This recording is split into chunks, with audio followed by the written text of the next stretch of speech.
నమస్తే, నేను Ravinder. Triple news కు స్వాగతం. ములుగు జిల్లాలో గోదావరి నది ఉగ్రరూపం దాల్చింది.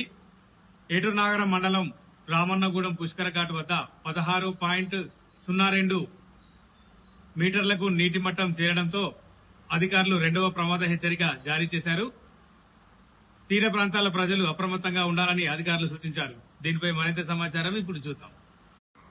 ములుగు జిల్లా ఏటూరు నాగరం మండలం రామన్నగూడెం పుష్కర ఘాట్ వద్ద గోదావరి నది ఉధృతంగా ప్రవహిస్తోంది. ప్రస్తుతం నీటి మట్టం 16.02 మీటర్లకు చేరడంతో అధికారులు రెండో ప్రమాద హెచ్చరికను కొనసాగిస్తున్నారు. వరద ప్రవాహం మరింత పెరిగే అవకాశం ఉండడంతో మూడో ప్రమాద హెచ్చరిక స్థాయికి చేరువలో ఉందని తెలిపారు. లోతట్టు ప్రాంతాల ప్రజలు అప్రమత్తంగా ఉండాలని, నదీ పరిసరాలకు వెళ్లవద్దని సూచించారు. పుష్కర ఘాట్ వద్ద స్నానాలు, చేపల వేట, పడవ ప్రయాణాలను పూర్తిగా నిలిపివేయాలని అధికారులు హెచ్చరించారు. పరిస్థితిని అధికారులు ఎప్పటికప్పుడు పర్యవేక్షిస్తున్నారు.